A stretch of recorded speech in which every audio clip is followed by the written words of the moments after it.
পোলেরহাট দুই একটা জানোয়ার আছে আইএসএফ এর, মাথায় টুপি দিয়ে ঘরে কালো মতো টুপি, ভেতর পুঁতে ফেলে দেব।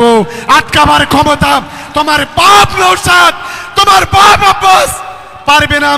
আমি এই ভোগালী 2 এ, ভোগালী 1 এ আমরা সেদিন গেছিলাম মিটিং করতে। ওই জানোয়ারকে সাবধান করে দিচ্ছি, এরপরে যদি আমাদের কোনো মিটিংয়ে যদি বাদরামো করো, মাটির ভেতর পুঁতে ফেলে দেব। আটকাবার ক্ষমতা তোমার বাপ নৌসাদ, তোমার বাপ আব্বাস পারবে না। আমি পরিষ্কারভাবে বলে দিচ্ছি। আর নৌসাদের বলি, আমাদের একদিন যদি তোর দলের কর্মীরা কোনো রকম নোংরামি করেছে আমাদের গাড়ি ঘিরে, তোর ক্ষমতা নেই ভাঙড়ের মাটিতে ঢোকার। আজকের প্রকাশ্যে সবাই চ্যালেঞ্জ করে আজকের বলে দিচ্ছি, আমরা গণতান্ত্রিক ভাবে লড়তে চাই। আমরা ভাঙড়ে গন্ডগোল চাই না, আমরা ভাঙড়ে রক্ত চাই, তোলাতে চাই না। আজকের মাথায় টুপি দিয়ে দালালতি করে আজকের ভাঙড়ের মাটিটাকে আজকে সর্বনাশ করে দিচ্ছে। আমি বলছি, তোর বিধানসভা আছে জাঙ্গিপাড়া, যদি এতই জনপ্রিয় হয়ে থাকিস, তোর ভাই আব্বাসকে জাঙ্গিপাড়ায় দাঁড় করিয়ে দে। এতই জনপ্রিয় যদি হয়ে থাকিস, তোর ভাই আব্বাসকে আমার বিধানসভায় দাঁড় করিয়ে দে। এতই যদি জনপ্রিয় হয়ে থাকিস, তোর কাকা দালাল তোহাকে আমার বিধানসভায় দাঁড় করিয়ে দে। পিছন থেকে নোংরামি করছিস কেন? ফুরফুরা শরীফের নামটা যদি ওর নামের পাশ থেকে বাদ দেওয়া যায়, ও একজন বাসন মাজার চাকরের চাইতেও খারাপ, এটা আমি নিশ্চিতভাবে আমি মনে করি। আমি তাই আপনাদের কাছে অনুরোধ করব, কিসের পীরজাদা বলে দাবি করে যারা আজকের ভণ্ডামি করে ভাঙড়ের মানুষকে কঠিন পরিস্থিতির দিকে ঠেলে দিচ্ছে, সে কখনো পীরজাদা হতে পারে না। আমি মনে করি ও শয়তান, সবচাইতে বড় শয়তান ওইটা। আর আমি বলি, এখানে যারা আছেন আমার তৃণমূল কংগ্রেসের কর্মীরা, আজকের এখানে দাঁড়িয়ে শপথ করতে হবে, ভাঙড় বিধানসভা আমাদের জিততে হবে। কি পারা যাবে? আওয়াজটা জোরে চাই। আমি পারা যাবে?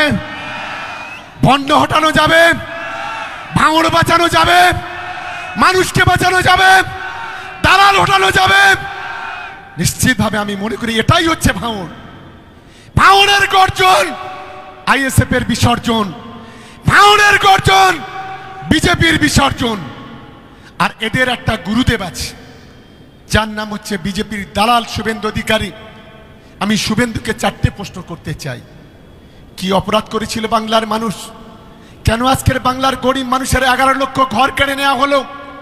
এই প্রশ্নটা আমি বিজেপিকে করতে চাই। কি অপরাধ করেছিল বাংলার মানুষ? আজকের 100 দিনের কাজের টাকা বন্ধ করে দেওয়া হলো। কি অপরাধ করেছিল বাংলার মানুষ? এসআইআর এর মধ্য দিয়ে তাদেরকে মৃত্যুর দিকে ঠেলে দিলেন। কি অপরাধ করেছিল বাংলার মানুষ? আজকের ওয়াকফ সম্পত্তি কেড়ে নিয়ে বিজেপির পকেট ভরানোর চেষ্টা করা হলো। এই প্রশ্নটা আমি বিজেপিকে করতে চাই। একদিকে বিজেপি আর একদিকে আইএসএফ, এই দুটো দালালের বিরুদ্ধে আমাদের লড়াই করতে হবে। আমার আত্মবিশ্বাস, ভাঙড় বিধানসভা তৃণমূল কংগ্রেসের কর্মীরা যে লড়াইটা করতে পারে, গোটা বাংলার কোনো বিধানসভার কর্মীরা সেই লড়াই করতে পারে না। এটা আমি দায়িত্ব নিয়ে আজ এখানে বলে যেতে চাই। সেই কাজটা করতে হবে।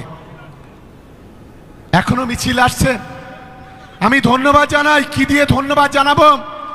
হিসাব নেই, মিছিলটা চলে আসো, একদম ভিতরে সামনের দিকে চলে এসো। যত মানুষ এখনো যাচ্ছে, তত মানুষ তার থেকে বেশি আসছে। কে একজন যেন কোন একটা পাগল বলেছিল যেন যে এখানে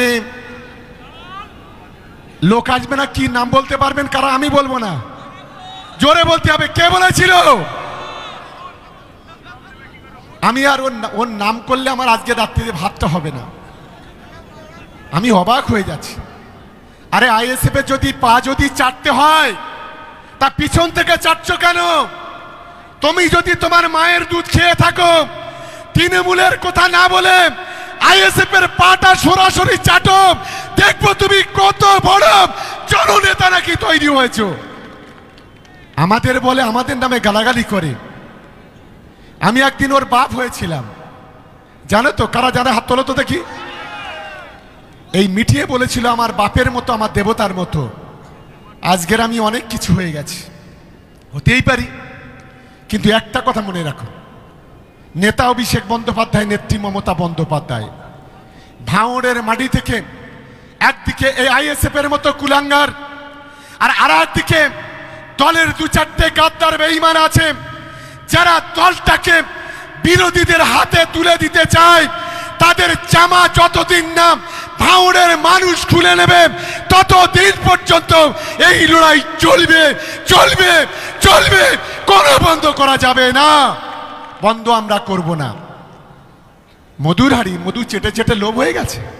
হ্যাঁ, ভাঙড় আবার মধুর হাড়ি হয় নাকি? কোনো বিধানসভা মধুর হাড়ি হয়? আমি ভাবতে পারছি না। 24 সালে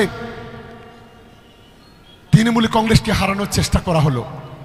এই বেঈমান গাদ্দার বিশ্বাসঘাতকরা আইএসএফ এর সঙ্গে টাকার কন্ট্যাক্ট করলো। এর মাঝখানে কয়েকবার আইএসএফ এর সঙ্গে বৈঠক করেছে, আমাদের কাছে খবর আছে।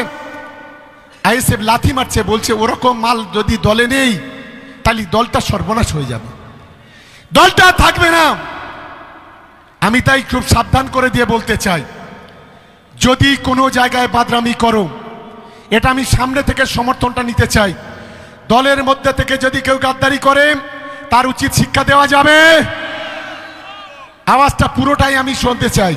এদিকে যাবে, দলের মধ্যে থেকে গাদ্দারি করলে লড়াই হবে, এদিকে লড়াই হবে, লড়াইটা করতে হবে। যদি এতই যদি চলে যাও না বিজেপিতে, চলে যাও আইএসএফে, কোনো আপত্তি নেই। কাল যদি ভোট হয় 1 লক্ষ ভোটে তৃণমূল কংগ্রেস জিতবে, ভাঙড়ে আটকাবার ক্ষমতা কারণ নেই। এটা চ্যালেঞ্জ। আমার এখানে 1 লক্ষ হিন্দু ভাই বোনেদের ভোটার আছে, এখানে যারা বসে আছে কেউ